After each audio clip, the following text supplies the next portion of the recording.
It's a great pleasure and honor to moderate the first discussion panel for this event,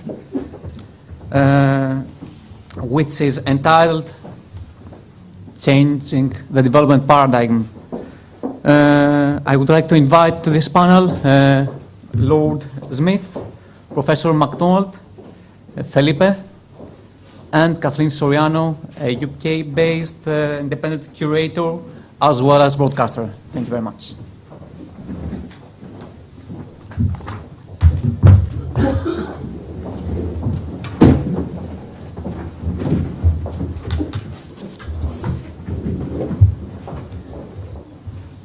So we are currently experiencing dramatic shifts in the way we produce, value, consume products and services, interact with each other as well as with our creations, the things, in the way we structure community in various dimensions.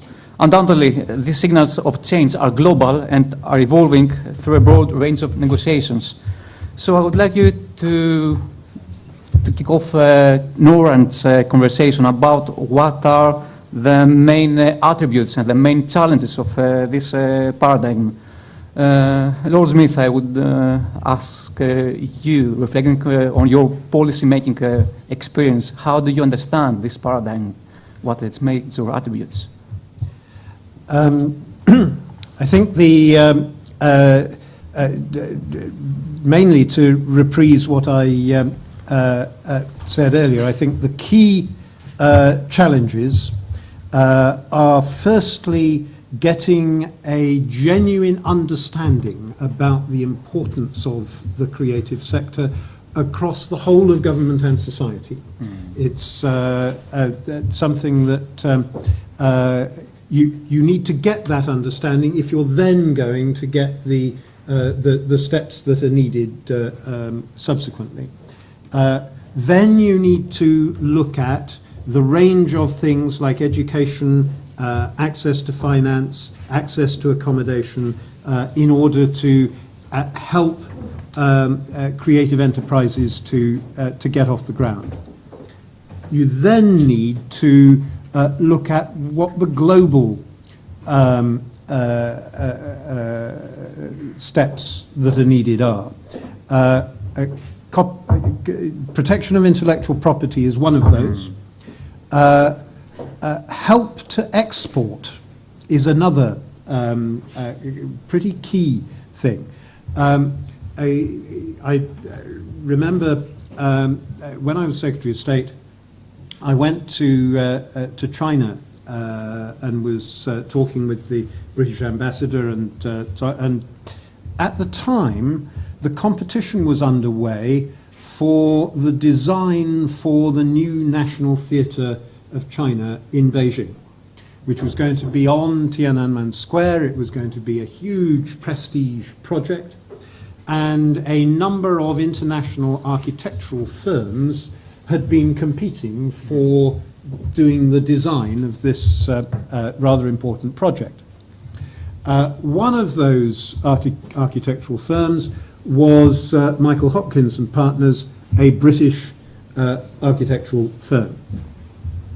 I discovered that even though we were now down to the last two firms in the competition, one was Michael Hopkins, the other was a French firm.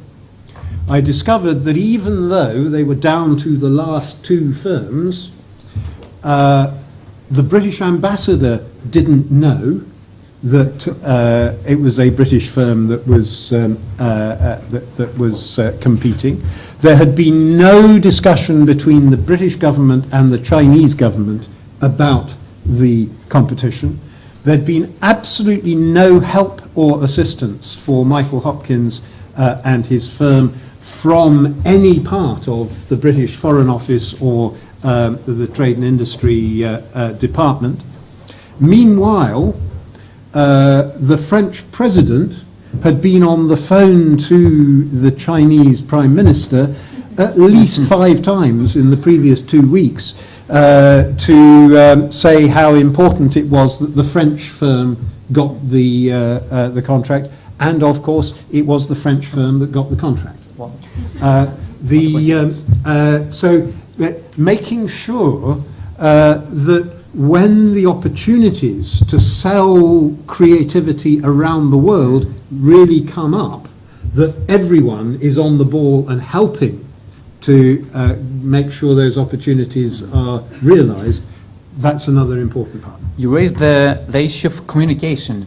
Do you feel that policymakers are ready to enact that kind of decisions that correspond with the new paradigm of the creative economy? Our society is aware of that. I think in Britain we've got a lot better at that over the last 10 or 15 years. Still not perfect by any means. Scotland actually is probably better than the rest of the UK in this. But we have improved enormously. There's much better communication, much better awareness, much better understanding, much better, more intelligent intervention going on.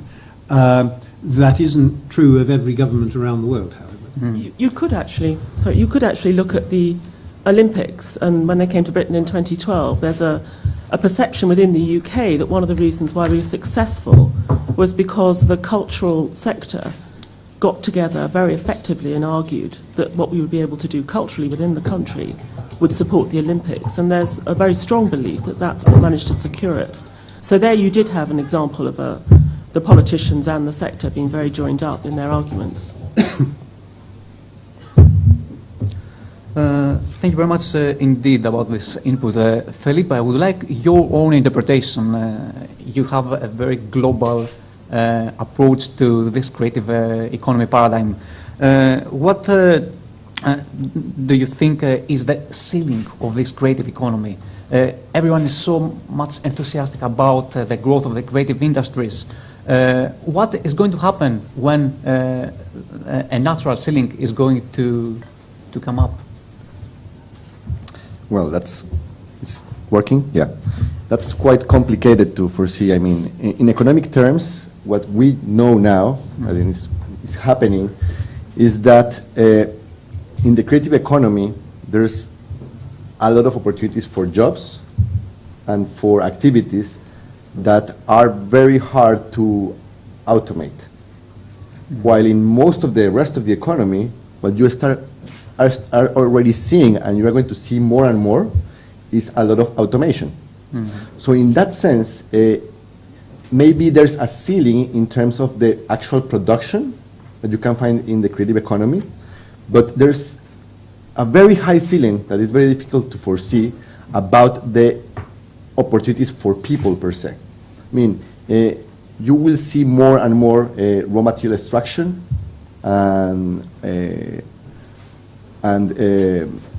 but its transformation, the designs that help that materials to become something are going to require more and more people. And you will have more and more customization of the results, and for that you need more and more creativity.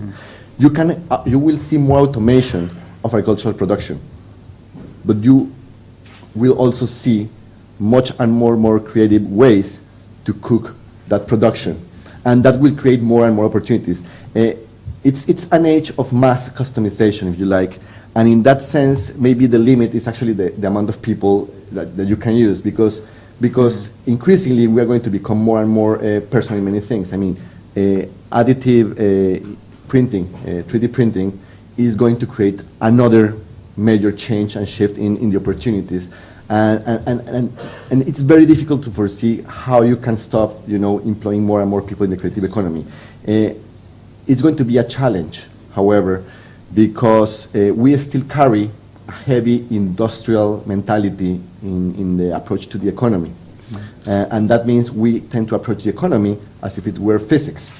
And you want to put some inputs and you want some very certain results. And we have to get used to the idea of the economy being more like biology, and where you put some inputs and you let it naturally evolve into different forms and to adapt continuously to different opportunities.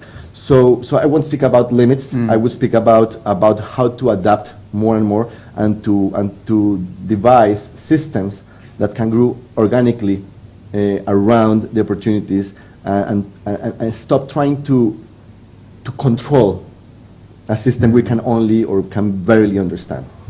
This is indeed a very ecological interpretation of, Yeah. This sector. And since we are talking about ecology, this means that we have indeed to regard creativity and the creative economy when it comes to the individual creator as a biocultural renewable resource at all times. A very hot topic within the creative economy discourse is the emerging notion of the Internet of Things. Everyone is carrying portable devices, there are sensors everywhere right now in the urban environment, most of all. And this is creating a huge pool of information. How is the creative sector going to exploit, in a sense, this information and introduce to the public new products and services that correspond to the needs of the economy? Well, in general, these are scary times. Yes, sometimes it sounds scary. We come, economically, we had a very short intercourse of certainty. Half the 19th century and most of the 20th century, we pretty much knew what we were doing. You had some inputs, you have some raw materials, and you get some products, and most of the chains of production and distribution were easy to integrate, right? But now we come to an age in which we go back in time. We go back to normal, where many things, most things, are unpredictable.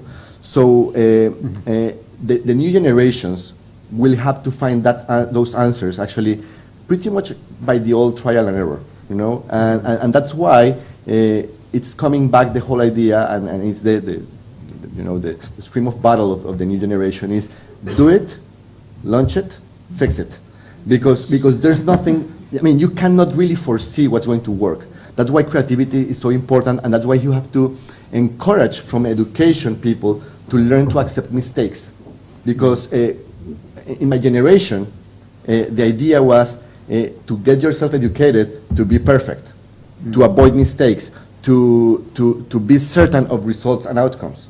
And we need to start understanding and to let the young people learn from mistakes and to accept mistakes and to grow out of mistakes, because otherwise we're going to be constantly frustrated and constantly constrained.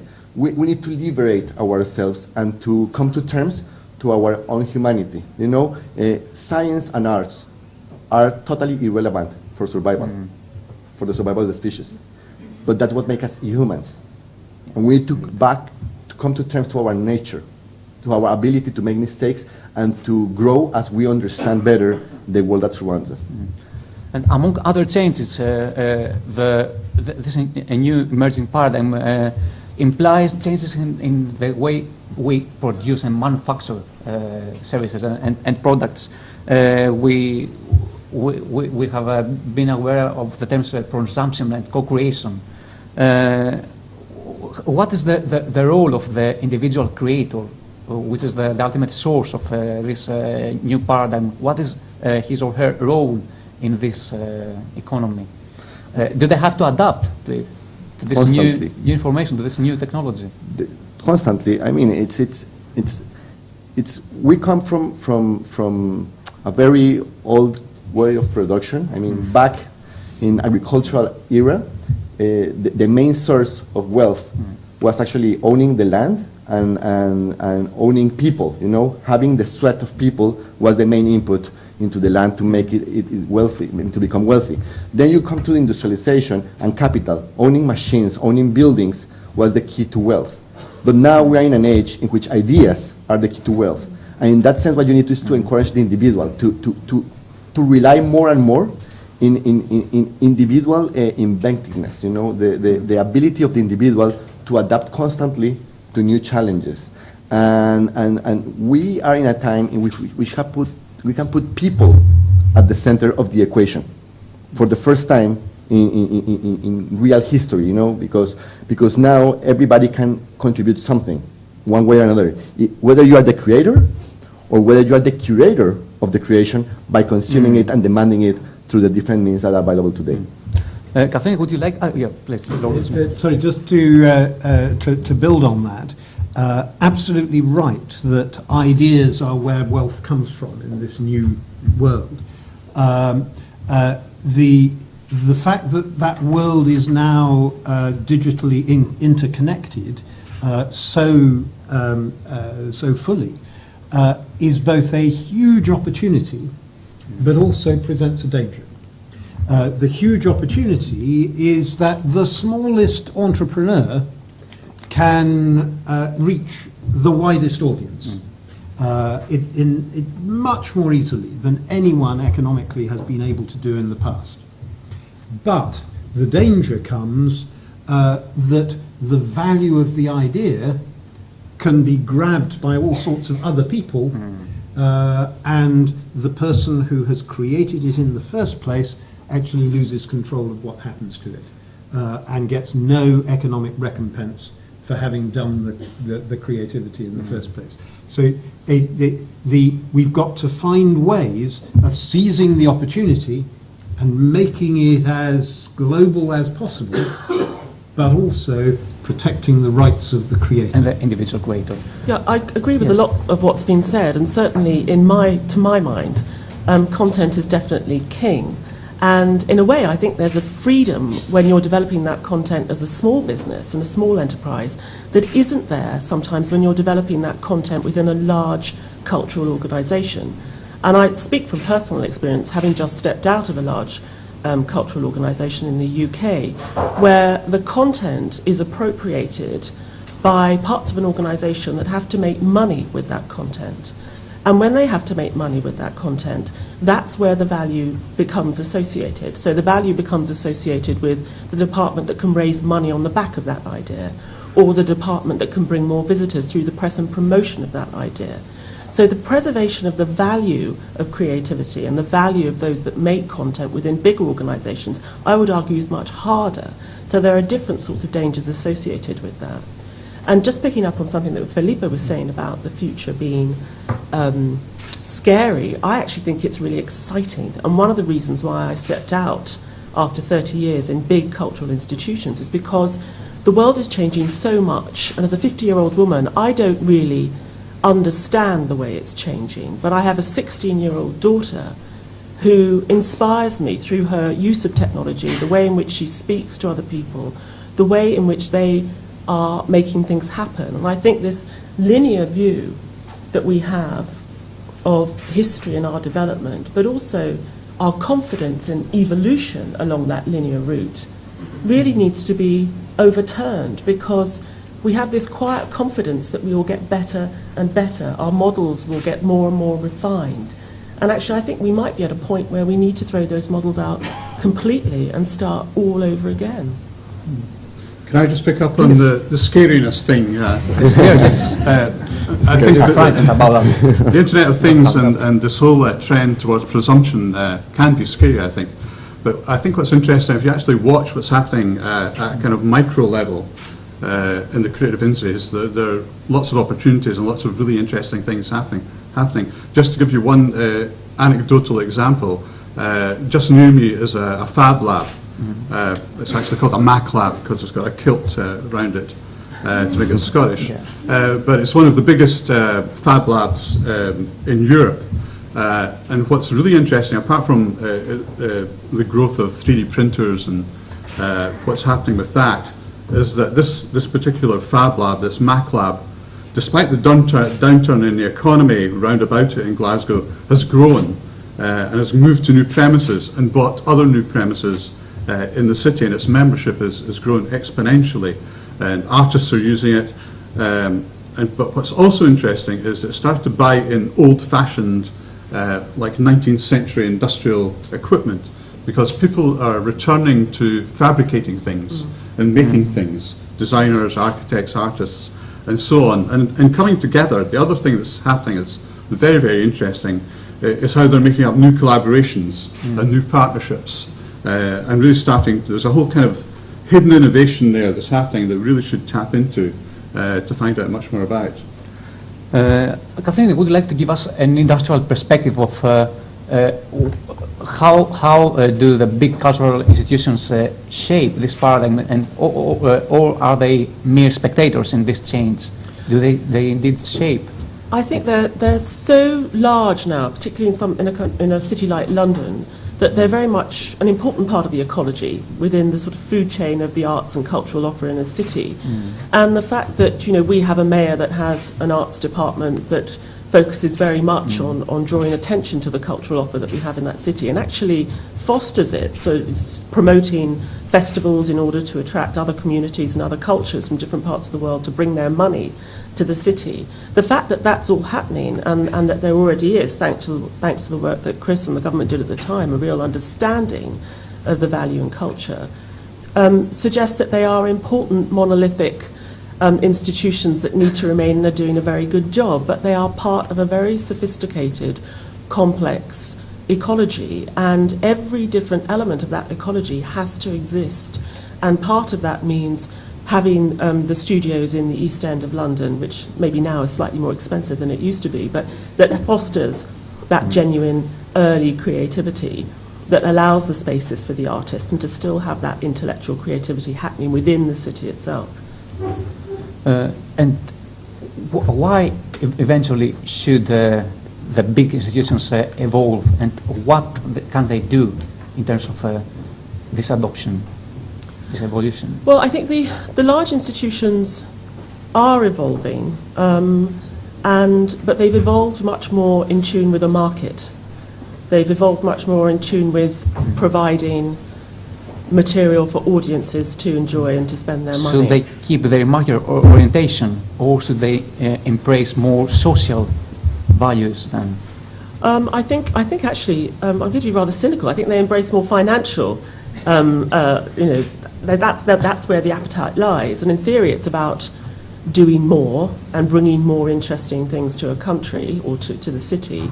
But in reality, when you're successful at the obvious, it makes a big institution want to do more of the obvious rather than doing something that is harder and more maybe of value in the longer term.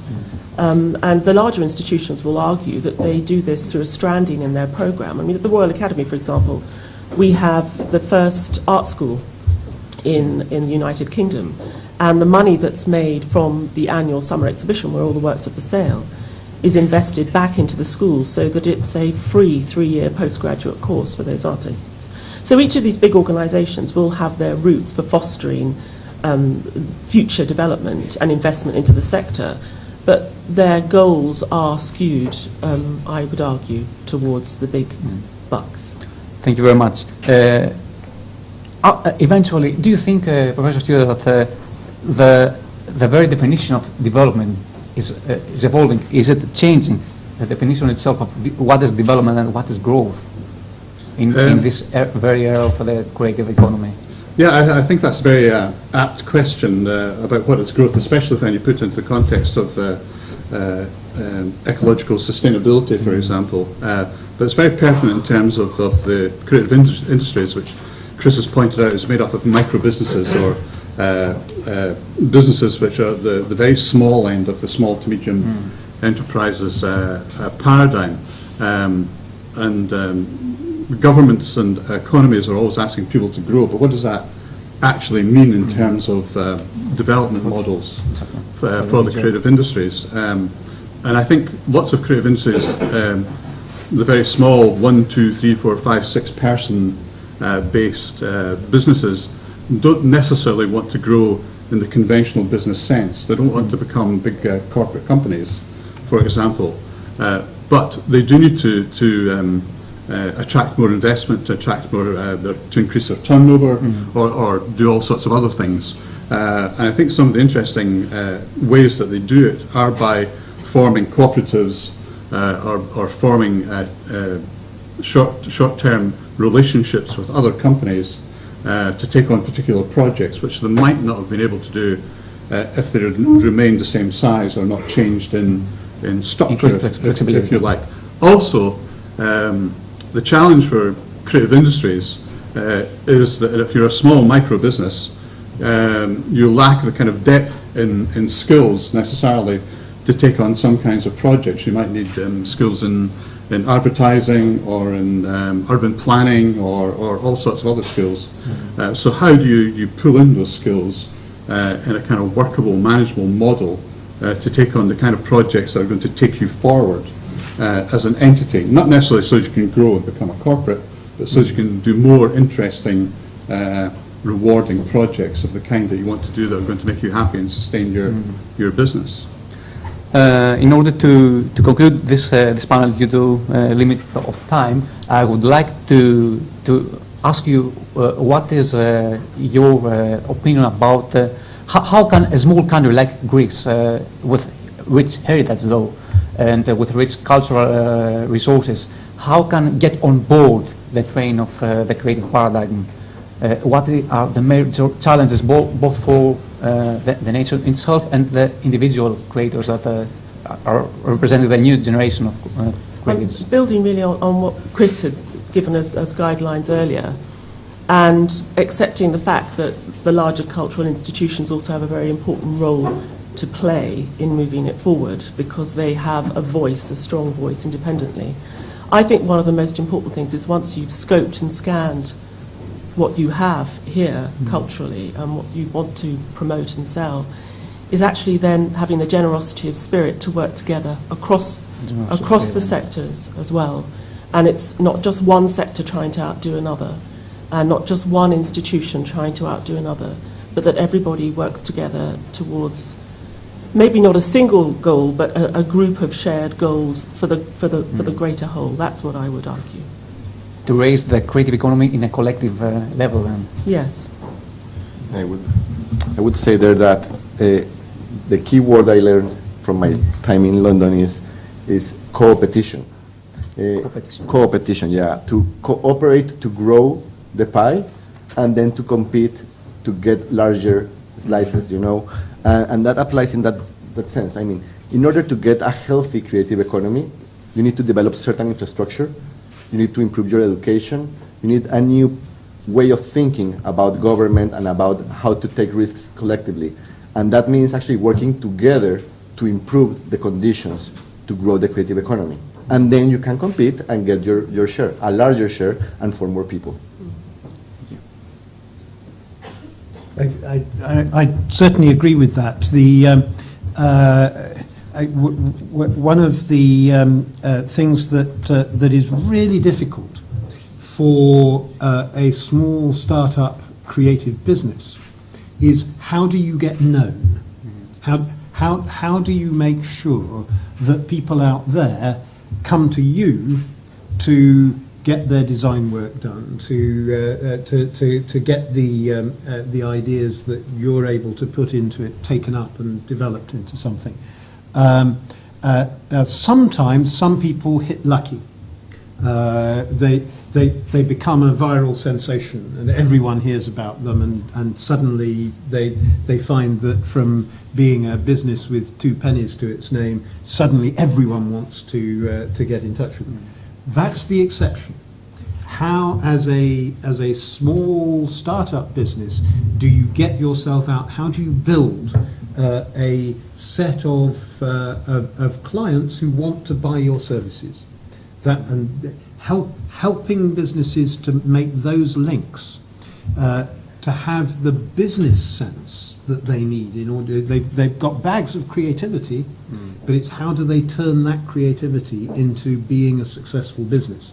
That's very often the really difficult step. And in the Greek context, this says that it is the government that should undertake this role. The government can help, amongst other things, by making sure that if someone goes to art school, for example, learns how to become a wonderful designer, also gets taught about how to become a good business person. Great. And feeding that into the way in which people get trained and educated is an important part of the picture. Professor Stewart, how do you feel about the Greek context as an external observer? What are the main challenges of the creative era for I think one of the big challenges is embedding creativity and entrepreneurship in the education system from kindergarten right through university and beyond into professional practice. And that's not just a superficial thing at school or university level, that's about a real behavioural change and cultural change, which will take some time. But I think one of the reasons why the UK and Scotland has a successful creative economy is because of the power of its education system and the kind of quality of its creative education in art schools and music schools and so on, and all the kind of initiatives that Chris was talking about. But I think the other challenge for Greece is the narrative about Greece. There's also the kind of austerity story we hear, but that's not necessarily unique to Greece. It's got a great cultural heritage story, but you don't hear anything about contemporary Greece. It's got fantastic architects, fantastic designers, and I think marrying that contemporary quality and interest and fascination with the fascination and interest in cultural heritage, which is kind of legion, to construct a new narrative, I think would really be quite powerful if it's underpinned by creativity through the education system. Thank you very much indeed for your interesting orange input. I wish this is going to create food for thought for opening the discussion about the creative economy in Greece. Thank you very much.